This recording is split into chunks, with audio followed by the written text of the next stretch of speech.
could please state your name, sir? First, my name is Peter Johnson, and we are here at the old red courthouse building in downtown Dallas, Texas, to make a witness against state-supported murder. We're here to begin to protest the state of Texas' ongoing kind of vigilante commitment to kill people. Tuesday, we'll be back here at 6 p.m. Tuesday evening to protest Texas killing its 500 inmates since they instituted the death penalty in 1982. Twice as many as any other state in the union. It is a simple position that the state of Texas should not be committing state-supported murder. That's why we're here, and that's my story, and I'm sticking to it. Along with me is Reverend L. Charles Stovall, who is my friend and my brother that I love dearly, along with Rick Halpin, who is a known troublemaker from SMU, and of course Haida Jawad. These three gentlemen have been involved in peace movements and anti-war movements and civil rights and equal justice for everybody over the last 20 or 30 years. They're here today to stand witness against the state of Texas killing people. The problem with executing people is when you kill the wrong person, you can't bring them back. You can't say oops, as Governor Perry says, when you make that kind of a horrific mistake. Consequently, men of faith and people of goodwill are to join us Tuesday at 6 o'clock at this spot at the old red courthouse building where they used to hang black people, to say to the state of Texas simply, thou shalt not kill. I thank you very much, sir. Mr. Mr. Rick Harpin, if you have a few words you want to share? I would say that this issue, the death penalty, it's not an issue, it's the issue around which every other human rights issue revolves. If a state can kill people, even guilty people, in the name of the law, then no other protection is guaranteed. What is torture? What is abuse? What is any other form of horror if people are not upset that a government can kill people, including innocent people, in the name of the law? This state, in about a month, will put to death its 500th person. That's more people than any jurisdiction in the free world, not just in the United States. This is the issue in the United States. We should move beyond killing. Countries are like people. They're supposed to grow up, mature, and act responsibly and act for the common good. And as long as we are killing people in the name of the law, as a nation, we remain a child, immature, and irresponsible. And we have to get better. Some would say this, you're talking about morality, but it's the law that they took a life and they had to die, and it means a closure for the family, it means a closure for the victims. What do you say about that position? We are talking about moral laws, there's no doubt about it. But tragically, over 400 years of our national experience, the law has been used continuously, without exception, in immoral purposes. We had slavery, we had segregation, we had genocide against Native Americans, we denied women the right to vote, we forced sterilizations on over 65,000 people. All of that was done in the name of the law at a time in our nation's history when the majority of people were either not troubled by it or didn't have any problem with it. And that's the same with this issue today. It may be the law, but it doesn't make it moral and it doesn't make it right. The fact is, the death penalty is one of the great moral crimes of any country, and certainly our own country today. Who are the main organization behind this? Who's organizing this? Is it just a few individuals getting together, or are there groups? This is being sponsored by the Embry Human Rights Program at Southern Methodist University, the Dallas Peace Center. There are lots of people. The Dallas Peace Center is an umbrella parent organization to which many peace, social justice, and human rights organizations in this community belong, excuse me, and who support this effort, as they should. I thank you very much, sir. Thank you, sir. Thank you. And we have Reverend Stovall. I'm just here to support what Rick has said, what Peter has said. I can barely. I'm here to support what Rick has said, what Peter has said, what Hardy is here to feel. The Dallas Peace Center, the Sabazi, is here to represent. So we agreed that there's a sign that says execute justice, not people. And that's why we're here. We need to execute justice and not execute people. I thank you very much, sir.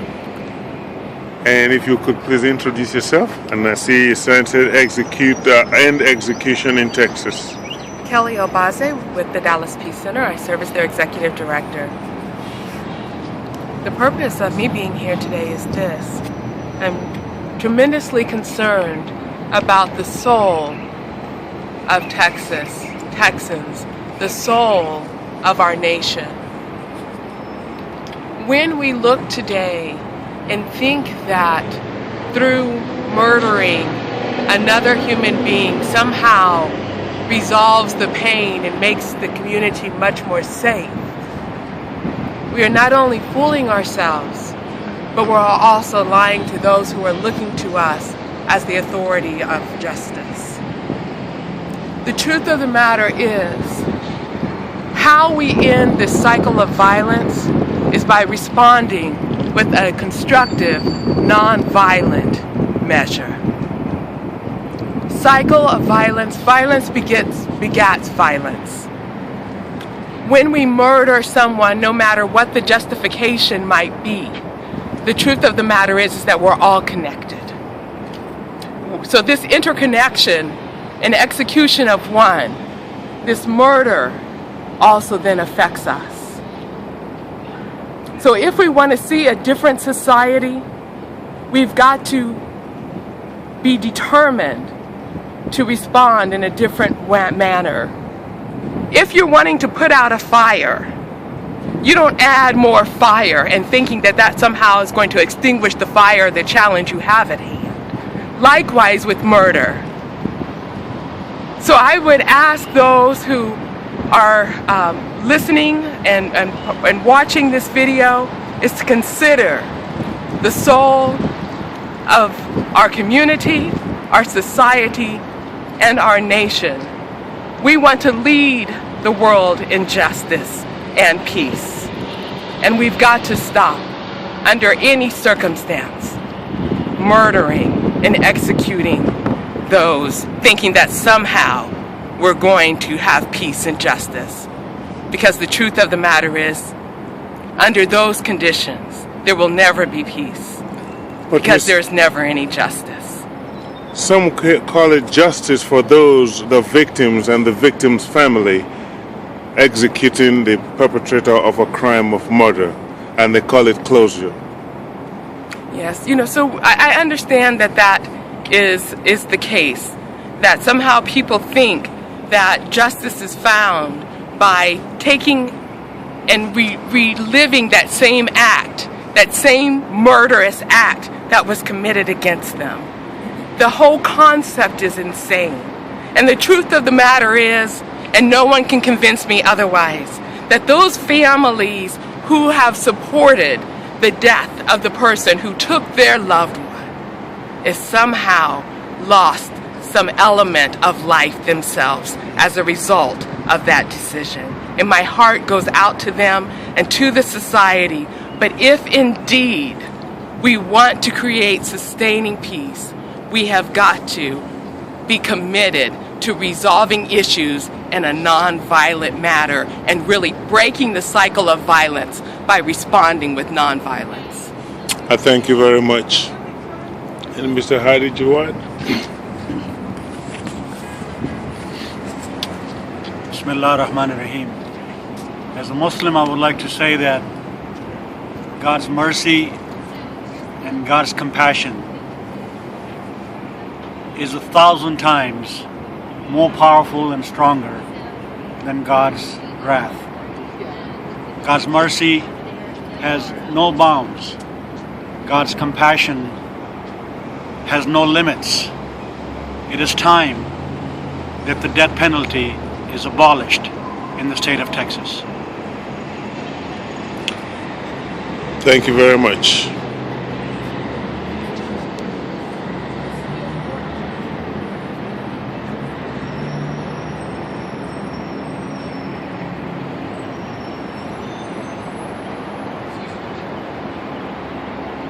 Because of the wind, you may want to come closer, otherwise it won't.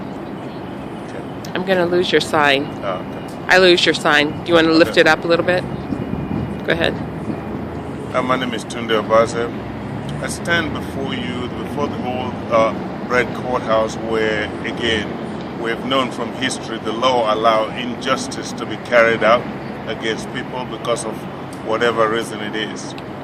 But today we justify the killing of another human being, the taking of a life that we cannot create, because we have come to condemn that individual for an act that, yes, they may be very guilty of. But the scripture categorically said, "Thou shalt not kill," with no conditions attached to it. But how do we now, as men, who we know in our weakness can also just be as faulty in making wrong judgment, take the life or make decisions to take the life of another human being? All civilized nations in the world have abandoned it because they know it's wrong, or uncivilized and undemocratic. We know we live in a country where people have been judged by the color of their skin, by their economic status in the society, and it still continues. How are we sure we are not paying for crime to be committed with our tax dollars against our citizens, most especially the innocent ones? Again, I will never undermine the pain and the position of the families, of the victims of these criminals we're talking about. It is not about the criminal. It's about our state of mind, that of a society that consider themselves very civilized should still, actually reduce themselves to the level of the criminal to perform the exact same act the so-called criminal performed, that we vehemently so condemn, and we allow ourselves to dehumanize ourselves to the point that we will reduce ourselves to that level. It's incomprehensible. There must be something wrong. If the criminal is sick, so are we.